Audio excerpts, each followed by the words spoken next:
Nursing ഡയറക്ടറിന്റെ പുതിയൊരു വീഡിയോയിലേക്ക് ഏവർക്കും സ്വാഗതം. ഇപ്പോൾ LBSന്റെ ആയിക്കോട്ടെ PNC മാക്കിന്റെ മാനേജ്മെന്റ് സീറ്റുകളുടെ അഡ്മിഷൻസ് ഒക്കെ ആണെങ്കിലും ഇപ്പോൾ നടന്നുകൊണ്ടിരിക്കുകയാണല്ലോ. ഇപ്പോൾ കോളേജിൽ ജോയിൻ ചെയ്യുന്ന ഒരു അവസരമാണ്. നിരവധി കുട്ടികളാണ് ഓരോ ദിവസവും നിരവധി കംപ്ലൈന്റുമായിട്ട് കോളേജിനെതിരായിട്ടൊക്കെ പറഞ്ഞുകൊണ്ടിരിക്കുന്നത്. അപ്പോൾ അഡ്മിഷൻ സമയത്ത് നേരിടുന്ന ഏതാനും ചില ബുദ്ധിമുട്ടുകളും അതിനുള്ള പരിഹാര മാർഗങ്ങളുമാണ് ഈ വീഡിയോയിലൂടെ ഉദ്ദേശിക്കുന്നത്. അപ്പോൾ നിങ്ങൾ പ്രത്യേകം ശ്രദ്ധിക്കാത്തത് കേരളത്തിലാണ് ഈ പറഞ്ഞ കാര്യങ്ങളൊക്കെ നടക്കുന്നത്. അപ്പം ഭയങ്കര ഉയർന്ന ഫീസാണ് പല കോളേജുകളിൽ ചെല്ലുമ്പോൾ കുട്ടികൾക്കായിട്ട് ഈടാക്കുന്നത്. അപ്പോൾ നമ്മൾ പ്രത്യേകം ശ്രദ്ധിക്കേണ്ട ഒരു കാര്യം, നമ്മൾ എത്രയാണ് ഒരു കോളേജിൽ നമ്മൾ അടയ്ക്കേണ്ട ഫീസ് എന്നുള്ളത് വ്യക്തമായിട്ട് മനസ്സിലാക്കുക. അതുപോലെ നമ്മൾ അടയ്ക്കുന്ന ഓരോ രൂപയ്ക്കും ഉള്ള റെസിപ്റ്റുകൾ വാങ്ങുവാനായിട്ട് പ്രത്യേകം നോട്ട് ചെയ്യുക. അപ്പോൾ LBS വഴി ആയിക്കോട്ടെ, മാനേജ്മെന്റ് സീറ്റ് വഴി ആയിക്കോട്ടെ, നമ്മൾ അഡ്മിഷൻസ് എടുക്കാനായിട്ട് ചെല്ലുമ്പോൾ നിങ്ങൾ മെറിറ്റ് അടിസ്ഥാനത്തിൽ, നിങ്ങളുടെ മാർക്കിന്റെ അടിസ്ഥാനത്തിലായിരിക്കും നിങ്ങൾ അഡ്മിഷൻസുമായിട്ട് മുന്നോട്ട് പോകുന്നത്.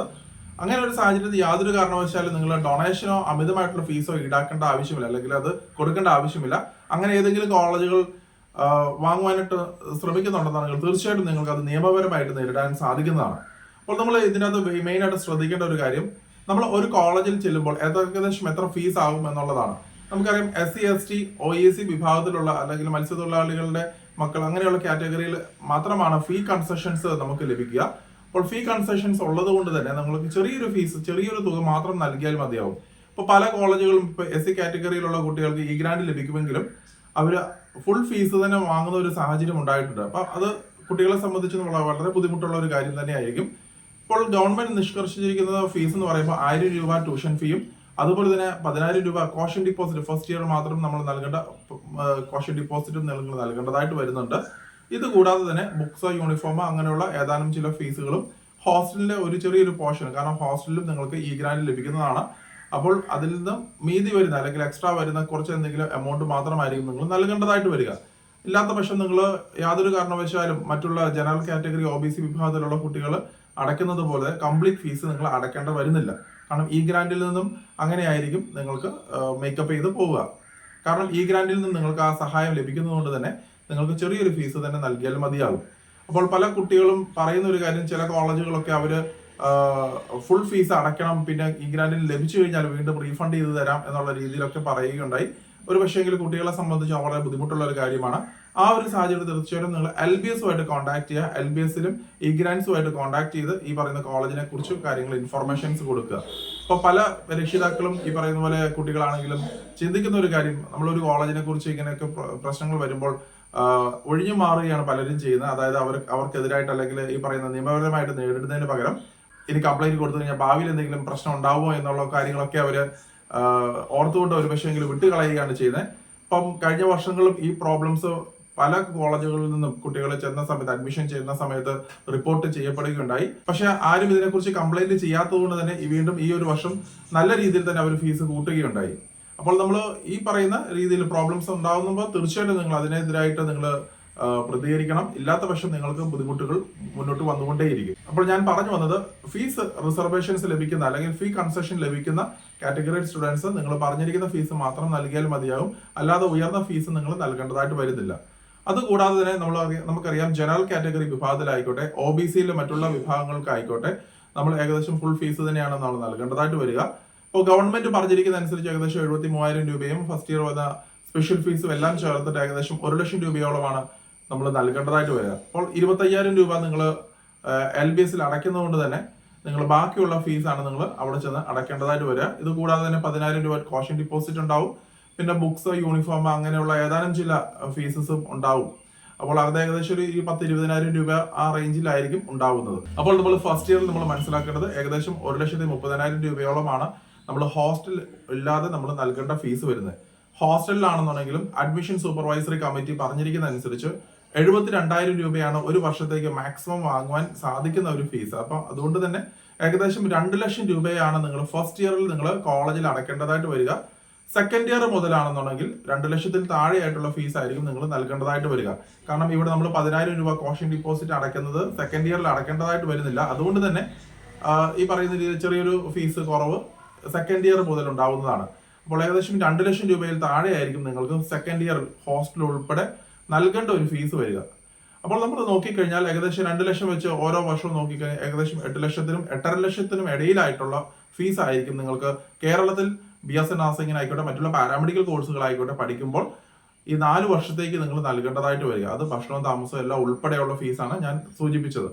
പക്ഷെ പല കോളേജുകൾ ഇന്നലെയൊക്കെ സംസാരിച്ചതനുസരിച്ച് ഏകദേശം 10.5 ലക്ഷം രൂപ, 2 ലക്ഷം രൂപ അമിതമായിട്ട് പല വർഷങ്ങളായിട്ട് 2 ലക്ഷം രൂപയോളം അമിതമായിട്ട് അവർ ഈടാക്കുന്ന രീതിയിലൊക്കെ പല കാര്യങ്ങളും കാണിക്കുകയുണ്ടായി. അപ്പോൾ പല കോളേജുകൾ ഇൻഡസ്ട്രിയൽ വിസിറ്റ് എന്നും അതുപോലെ തന്നെ ബുക്സ് മെറ്റീരിയൽ എന്നൊക്കെ പറഞ്ഞിട്ട് 95,000 രൂപ വരെയൊക്കെ ഈടാക്കുന്ന ഒരു സാഹചര്യവും കുട്ടികൾ പറയുകയുണ്ടായി.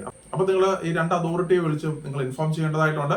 നിങ്ങൾ LBS വഴി അഡ്മിഷൻ എടുക്കുന്ന കുട്ടികൾ LBSലും അഡ്മിഷൻ സൂപ്പർവൈസറി കമ്മിറ്റിയുടെ ഓഫീസിലും വിളിച്ച് നിങ്ങൾ കാര്യകാരണങ്ങൾ സഹിതം വ്യക്തമായിട്ട് ഇതിന്റെ ഇൻഫർമേഷൻസ് കൊടുക്കേണ്ടതായിട്ടുണ്ട്. രണ്ടാമത്തെ ഒരു കാര്യം, PNC-MAIക്ക് വഴിയാണ് അഡ്മിഷൻസ് എടുക്കുന്നുണ്ടെങ്കിൽ നിങ്ങൾ അഡ്മിഷൻ സൂപ്പർവൈസറി കമ്മിറ്റിയെ ബന്ധപ്പെട്ട് ഈ കാര്യങ്ങളൊക്കെ ധരിപ്പിക്കേണ്ടതായിട്ടുണ്ട്. ഇല്ലാത്ത പക്ഷം നിങ്ങൾക്ക് തീർച്ചയായിട്ടും ഈ പറയുന്ന ഓരോ വർഷവും ഇതുപോലെ അമിതമായിട്ടുള്ള ഫീസുകൾ ഈടാക്കുകയും ഇപ്പൊ നല്ല രീതിയിൽ കോളേജുകളൊക്കെ ചൂഷണം ചെയ്യുകയും ചെയ്യും എന്നുള്ളതാണ് എനിക്ക് സൂചിപ്പിക്കാനുള്ളത്. അതുപോലെ മറ്റൊരു കാര്യം, നമ്മൾ PNC-MAIക്ക് വഴിയാണെങ്കിലും മാനേജ്മെന്റ് സീറ്റിലേക്ക് അഡ്മിഷൻസ് എടുക്കുമ്പോൾ യാതൊരു കാരണവശാലും നിങ്ങൾ ഡൊണേഷൻ കൊടുക്കേണ്ട ആവശ്യമില്ല. ഞാൻ നേരത്തെ സൂചിപ്പിച്ച ആ ഒരു ഫീസ് മാത്രമാണ് നിങ്ങൾ നൽകേണ്ടതായിട്ട് വരിക. അവിടെയും നമ്മൾ ഏകദേശം 8.5 ലക്ഷം രൂപയ്ക്കകത്ത് നമ്മുടെ ഫീസ് കാര്യങ്ങളെല്ലാം ഇൻക്ലൂഡിംഗ് ഹോസ്റ്റൽ ഉൾപ്പെടെ തീരേണ്ട ഒരു സാഹചര്യമാണ് ഉണ്ടാവുക. അഥവാ നിങ്ങൾക്ക് ഏതെങ്കിലും ഒരു കോളേജിൽ ഈ പറയുന്ന രീതിയിൽ കൂടുതൽ ഡൊണേഷൻ ആയിട്ടോ എക്സ്ട്രാ ഫീസ് ആയിട്ടോ ഈടാക്കുന്നുണ്ടെന്നുണ്ടെങ്കിൽ PNC-MAIക്കിലെ ഒഫീഷ്യൽ നമ്പറിൽ നിങ്ങൾ കോൺടാക്ട് ചെയ്യാം. അതോടൊപ്പം തന്നെ അഡ്മിഷൻ സൂപ്പർവൈസറി കമ്മിറ്റിയിലും അവരുടെ ഒഫീഷ്യൽ നമ്പറിൽ ഇൻഫോം ചെയ്യാവുന്നതാണ്. അപ്പോൾ ഇതിന്റെ വ്യക്തമായിട്ടുള്ള ഇതിന്റെ ബന്ധപ്പെട്ട നമ്പറുകൾ കാര്യങ്ങളെല്ലാം ഞാൻ ഇതിന്റെ ഡിസ്ക്രിപ്ഷനിൽ നൽകിയിരിക്കാം. അപ്പോൾ നമ്മൾ എപ്പോഴും പറയുന്ന ഒരു കാര്യമാണ്, കേരളത്തിന് പുറത്ത് പല തട്ടിപ്പുകളും കാര്യങ്ങളും നടക്കുന്നുണ്ട്. പക്ഷെ കേരളത്തിൽ നിരവധി തട്ടിപ്പുകൾ കാര്യങ്ങൾ ഇതിനേക്കാളും അമിതമായിട്ടുള്ള രീതിയിൽ നടക്കുന്നുണ്ടെന്നുള്ളത് മനസ്സിലാക്കുക. മാനേജ്മെന്റ് സീറ്റിലൊക്കെ ആണെങ്കിലും പല കോളേജുകളും ഇൻഡിവിജ്വൽ അഡ്മിഷൻ എടുക്കുന്ന കോളേജുകളൊക്കെ 10 ലക്ഷം വരെ ഡൊണേഷൻ മേടിച്ചിട്ട് അഡ്മിഷൻസ് നടക്കുന്ന സാഹചര്യമുണ്ട്. അപ്പോൾ അങ്ങനെയൊക്കെ വരുമ്പോഴത്തേക്കും തീർച്ചയായിട്ടും നമുക്കത് നല്ലൊരു ഫീസിൽ അമിത ഭാരം ഉണ്ടാക്കുക എന്നുള്ളതാണ്. കാരണം മറ്റുള്ള ഒരു 8 ലക്ഷം 9 ലക്ഷം രൂപ നമ്മളെ ബാക്കിയെല്ലാം ഫീസും കൂടെ ആവും. 10 ലക്ഷം രൂപ ഡൊണേഷൻ, അങ്ങനെ 10-12 ലക്ഷം രൂപ പാക്കേജിലൊക്കെ കോളേജുകളിലൊക്കെ കുട്ടികൾ അഡ്മിഷൻസ് എടുക്കുന്നുണ്ട്. അത് മാത്രമല്ല പല ഏജൻസിക്കാരും ഇതിനിടയിൽ തന്നെ ഇവിടെ കേരളത്തിൽ ഇന്നടത്ത് മേടിച്ചു തരാം, ഇത്രയും ഫീസ് ആകും. ഈവൻ ഗവൺമെന്റ് മെഡിക്കൽ കോളേജിൽ പോലും നിങ്ങൾക്ക് മേടിച്ചു തരാമെന്ന വ്യാജേന 1 ലക്ഷം രൂപയൊക്കെ കുട്ടികളുടെ വാങ്ങിയ കേസുകളുമുണ്ട്. അപ്പോൾ നിങ്ങൾ പ്രത്യേകം ശ്രദ്ധിക്കുക, യാതൊരു കാരണവശാലും ഇങ്ങനെയുള്ള ഫ്രോഡ് പരിപാടികളുമായിട്ട് ഇൻവോൾവ് ചെയ്യാതിരിക്കുക. നിങ്ങൾക്ക് എവിടെയെങ്കിലും അഡ്മിഷൻ കിട്ടാൻ വേണ്ടി നിങ്ങൾക്ക് ഈ പറയുന്ന രീതിയിൽ പറ്റിക്കപ്പെടലുകൾ ഒത്തിരി നടന്നു വരാം. കഴിഞ്ഞ വർഷം തന്നെ ഏകദേശം 18-19ഓളം കുട്ടികളാണ് ഈ പറയുന്ന രീതിയിൽ പറ്റിക്കപ്പെട്ട് ആ ഒരു കാര്യം എൻ്റെ അടുത്ത് സൂചിപ്പിക്കുകയൊക്കെ ഉണ്ടായത്. ഈവൻ ഇവിടെ കേരളത്തിൽ അഡ്മിഷൻ കംപ്ലീറ്റ് ചെയ്ത് ക്ലാസ്സുകൾ കഴിഞ്ഞതിന് ശേഷം പോലും കുട്ടികളുടെ ഇത് പൈസ മേടിച്ച് അഡ്മിഷൻ ശരിയാക്കി തരാമെന്ന് പറഞ്ഞിരിക്കുന്ന പല സാഹചര്യങ്ങളും ഉണ്ടായിട്ടുണ്ട്. അവരുടെ കയ്യിൽ നിന്ന് നല്ലൊരു എമൗണ്ട് 2 ലക്ഷമോ 3 ലക്ഷമോ ഒക്കെ വെച്ച് ഡൊണേഷൻ ആയിട്ട് അവരുടെ കയ്യിൽ നിന്നും ഏജൻസ് ഈടാക്കിയിട്ടുമുണ്ട്. അപ്പോൾ നിങ്ങൾ പ്രത്യേകം ശ്രദ്ധിക്കുക, കേരളത്തിൽ നിങ്ങൾ അഡ്മിഷൻസ് എടുക്കാൻ ആഗ്രഹിക്കുന്ന കുട്ടികൾ തീർച്ചയായിട്ടും നിങ്ങൾ മാർക്ക് അടിസ്ഥാനത്തിൽ മാത്രം നിങ്ങൾ അഡ്മിഷൻസ് എടുക്കുക. അല്ലാത്ത പക്ഷം ഈ പറയുന്ന രീതിയിൽ മാർക്ക് കുറവുള്ള കുട്ടികൾ 80സിലും 70സിലും 80സിലും അല്ലെങ്കിൽ 90സിലും ഇപ്പോഴത്തെ ഒരു സാഹചര്യം അനുസരിച്ച് 90സിലുള്ള കുട്ടികളൊക്കെ ആണെന്നുണ്ടെങ്കിൽ ഈ പറയുന്ന പോലെ ഡൊണേഷൻ കൊടുത്തൊക്കെ അഡ്മിഷൻസ് എടുക്കുന്ന സാഹചര്യത്തിൽ തീർച്ചയായിട്ടും മുന്നോട്ട് വരുമ്പോൾ ഏതെങ്കിലും കുട്ടികളൊക്കെ കംപ്ലൈന്റ് ചെയ്ത് കഴിയുമ്പോൾ പിടിക്കപ്പെട്ട് കഴിഞ്ഞാൽ നിങ്ങളുടെ ആ ഒരു അഡ്മിഷൻ മൊത്തത്തിൽ കംപ്ലീറ്റ്ലി ക്യാൻസൽ ആവുമെന്ന് മാത്രമല്ല നിങ്ങളുടെ ഫീസ് നഷ്ടപ്പെടും, അഡ്മിഷൻ ക്യാൻസൽ ആവും, പിന്നെ അതുപോലെ നിങ്ങളെ ബ്ലാക്ക് ലിസ്റ്റിലേക്ക് ഉൾപ്പെടുത്താനുള്ള പോസിബിലിറ്റി ഉണ്ട്. അങ്ങനെ വന്നു കഴിഞ്ഞാൽ തീർച്ചയായും നിങ്ങൾക്ക് ഈ ഒരു അക്കാഡമിക് ഇയർ നഷ്ടമാവുകയും പിന്നെ മുന്നോട്ട് നമുക്ക് കേരളത്തിൽ പഠിക്കാൻ സാധിക്കാത്ത സാഹചര്യവും വരുന്നുണ്ട്.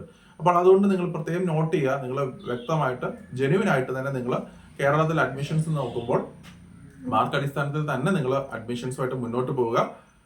അപ്പോൾ മറ്റൊരു അപ്ഡേറ്റുമായി ഉടൻ തന്നെ കാണാം. നന്ദി.